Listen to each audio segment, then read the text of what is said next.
Sana.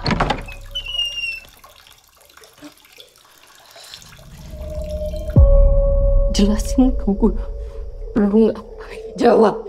Masuk visi awal kami, saya, Bu Yani dan Umay membangun Sinemaku Pictures. Kita ingin menjadi wadah generasi selanjutnya, generasi baru, generasi muda untuk berkarya gitu.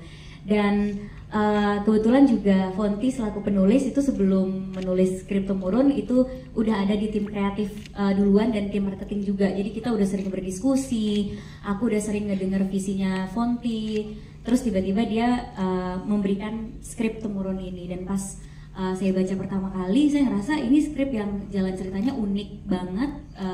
Aku selaku pemain film horor ya ngerasa ini cerita yang kayaknya harus kita produksi deh. Kayaknya Sinemaku Pictures harus mau memulai horor deh, karena kan kita memulai PH ini dengan drama, terus kita belum berani ke horor karena memang menurut saya sebagai produser, horor itu elemennya banyak sekali dan gak mudah untuk bikin film horor gitu.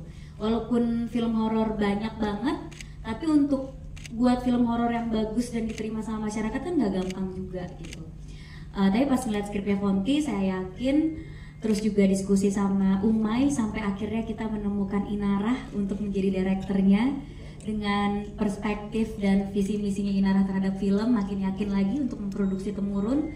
Lalu dengan pemain-pemain yang sebelumnya udah sering bekerja bareng tapi belum pernah disatuin di satu film gitu ya. Seperti Brian, akhirnya kita berhasil meyakinkan dia untuk main film horor, dan akhirnya jadilah Temurun gitu. Menurut aku ini tim yang luar biasa, solid banget walaupun banyak pertamanya, banyak orang barunya.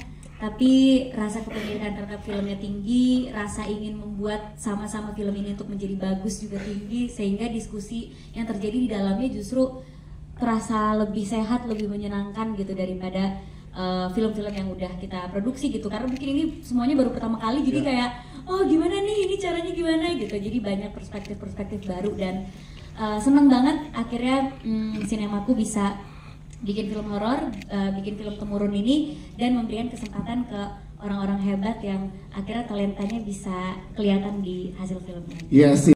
Wah, lu tinggal jawab aja.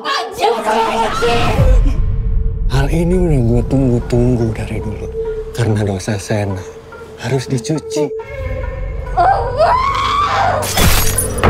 Membuka kesempatan untuk anak muda kan yang tadi udah dibahas. Cuman susahnya karena Umay penakut, jadi ada momen kayak beberapa film yang aku dan Fonty suka gitu ya. Iya itu seru banget gini. Tapi kan kita mau menyampaikan ke para produser ini, coba deh nonton ini. Really oke, dia nonton gitu. Cuman Umay kayak nggak mau aku nggak deh, ceritain aja. Ya gimana caranya ceritain Wong? Boleh lebih ke promo nggak, bukan jelek-jelekin saya ya? Tolonglah ini, saya biar ada martabatnya dikit ini. Tahu rumah hantu yang di depan situ? Iya. Tadi kan harusnya foto sama itu kan? Udah kayak foto-fotonya, Ma ini rumah hantu kan yang bikin kita ya? Kenapa harus takut gitu loh? Terima kasih semua, saya pamit undur diri. Assalamualaikum. Jadi setakut itu pada saat itu ya Nara ya? Iya cuman ya seru lah. Seru, nakut-nakutin Umay. Siap Nara, terima kasih, tepuk tangan sekali lagi. Ngapain kesini? Saya mau minta maaf. Nunggu semuanya berantakan dulu, baru mau datang. Dewi, Kita sudah menunggu. Sebenarnya ya yang pastinya karena aku debut, aku deg-degan lah pas pertama kali ditawarin sama Sinemaku. Walaupun ini bukan kali pertama aku kerja sama ya, beberapa kali udah sering lah ya sama Sinemaku, tapi sebagai role lain. Cuman along the way aku tuh tetap mengaplikasikan caraku saat bekerja di film pendek, tapi bedanya ini skalanya lebih besar aja gitu. Orangnya jauh lebih banyak, pemainnya juga, dan lebih senior ya. Ini kayaknya kita sangat ini ya, Fon, sangat baby di sini. Cuman ya treatmentnya lebih banyak ngobrol sih, ngobrol. Terus aku share semua apa yang di pikiranku dan Fonty, terus diskusi bareng untuk sama-sama nge-create gimana dunianya dan karakternya masing-masing gitu. Jadi bukan ke orang-orang yang ada di sini aja, tapi ke kru juga. Jadi seru sih, makanya mungkin kita ngerasa attach banget, sense of belongingnya besar banget sama Temurun, karena aku merasa bukan aku, Fonty, Umay, Prilly aja yang membangun Temurun ini, tapi semua yang terlibat itu ikut membangun Temurun gitu. Jadi ya begitu. Tepuk tangan dong untuk Iriana. 20 tahun lebih. Dan semua ini harus segera diwariskan. Sudah 3 generasi keluarga kita menyambung hidup dari pengolahan daging. Dia vokal, dia bisa dibilang kepala keluarganya lah ya, yang nge-lead this family. Kemudian Sena yang diperankan oleh Brian itu aku identifikasi sebagai warna biru, karena Sena itu sebenarnya memendam banyak perasaan di belakangnya gitu. Sebenarnya dia punya banyak unfinished emotions yang dia nggak bisa luapkan, dan dia juga nggak ngerti gimana caranya mengkomunikasikan itu dan menyelesaikannya dengan dia sendiri. Jadi makanya kenapa biru, kenapa warna Sena itu biru, dan kenapa jadi ungu, karena merah campur biru itu ungu. Dan kenapa harus dicampur ya, karena Dewi dan Sena itu elemen yang sangat penting untuk jalannya cerita Temurun gitu. Dari endingnya kan udah ngerti kan kenapa Sena, kenapa Dewi gitu. Makanya sebenarnya itu sih mungkin poin utama kenapa harus warna ungu gitu. Yes, Umay.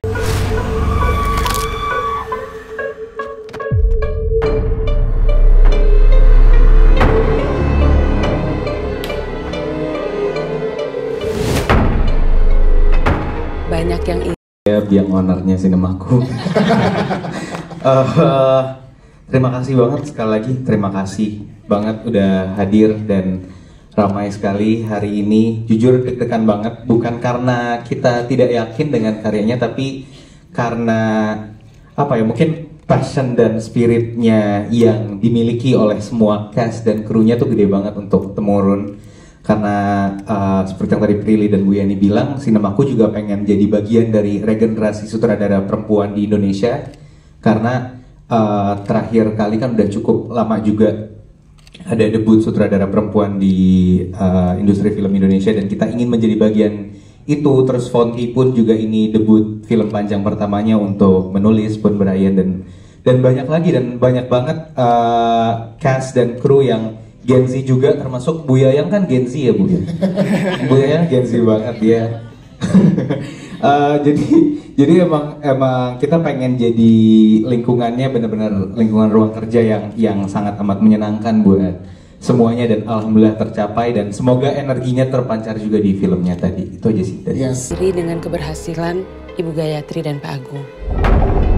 Iblis itu sudah siap bangkit mencari inang yang baru. Dan siapapun yang mewarisinya, semua keinginannya akan terwujud. Isu kan, kayak apa yang kita lakukan hari ini pun juga berdampak untuk anak cucu di 50 tahun, 100 tahun lagi gitu. Dan kita hari ini adalah apa yang sudah dibentuk dari kakek nenek atau kakek buyut, nenek buyut kita gitu. Jadi bagaimana kita sebagai manusia juga harus menjaga atas apa yang kita lakukan. Tindak tanduk kita itu juga penting untuk kita jaga demi anak cucu kita di tahun-tahun berikutnya. Sama di luar konteks pertanyaan ini mau mengabarkan juga bahwa alhamdulillah Temurun akan tayang di 8 negara. Wow, mana aja May, boleh bocorin? Sebentar ya, saya juga lupa, maaf ya, saya baca lagi. Oke, ada di Indonesia, ada di Malaysia, di Brunei, Singapura, Vietnam, Kambodia, dan Taiwan. Wow. Jadi, sebarkan informasinya. Waduh. Nyalain sendiri abangku. Itu aja sih. Siap, terima kasih Umay. Yang puju seluruh jiwa.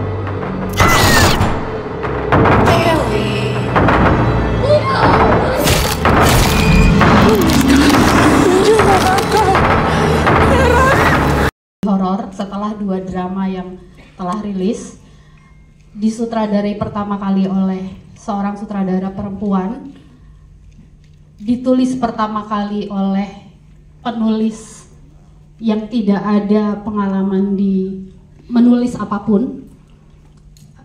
Pertama kali film yang diproduksi oleh Sinemaku Pictures, di mana Umay bukan sutradaranya dan Prilly bukan pemainnya. Saya banyak banget pertamanya, termasuk Brian adalah ini film pertama horornya Brian selama berkarir. Jadi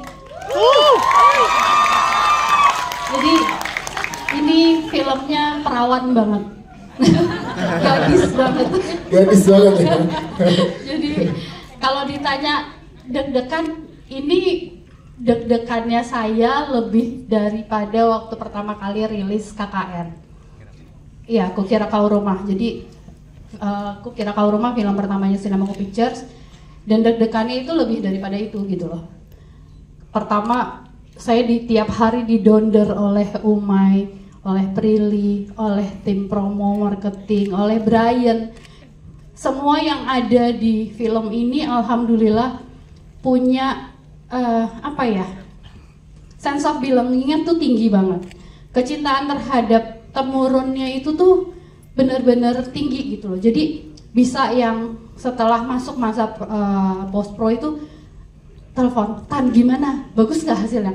"Tante, jujur, sejujur-jujurnya hasilnya tuh gimana?" Brian tuh sampai nanya kayak, ya kalau saya selalu menempatkan diri saya adalah penonton umum gitu loh. Jadi biar lebih objektif walaupun tidak bisa gitu kan. Tapi alhamdulillah mudah-mudahan apa yang saya rasakan di film Temurun sama dengan kalian semua yang ada di Studio 1 hari ini. Tepuk tangan dong Ibu Yani, terima kasih.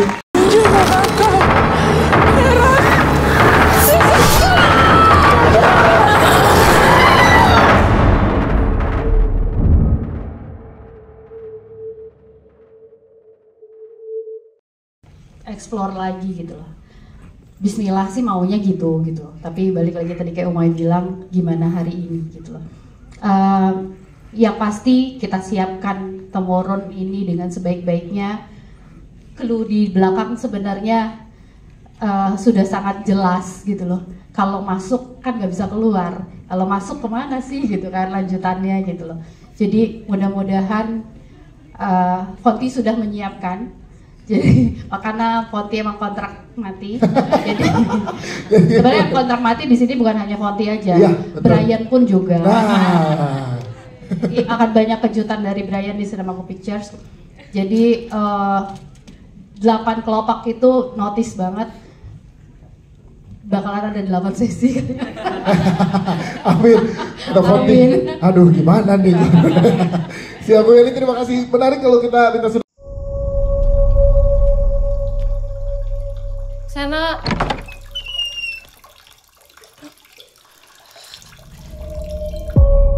Jelasin ke gue. Lu nggak jawab. Sama Sena, pada senang sama dia kah? Pertama mau terima kasih dulu ke dialect coach kita untuk logat-logat ini. Umay yang ngajarin kita, Umay yang ngajarin aku, Yayas. Kita pas reading di rumah Inara, dia yang ngajarin kita, nggak gitu, nggak boleh kayak gitu, kagak, bukan kagak, oke sip Umay, sip. Gue jamet banget kesana. Kita masalah kunci, bukan kunci, sip Umay, makasih. Jadi emang karakter Sena ini emang sangat beda sama mungkin beberapa karakter yang pernah main sebelumnya, tapi fun. Jadi karakter yang secara tidak langsung tidak ada limitasinya.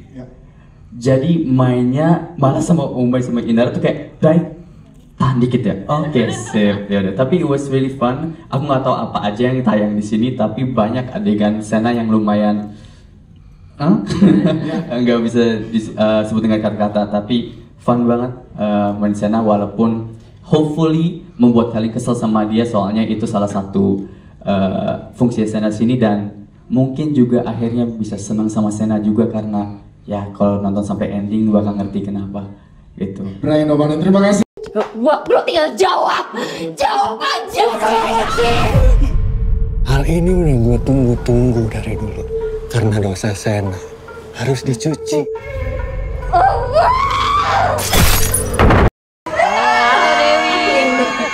Halo Mbak Dewi. Ketemu kalian semua di sini.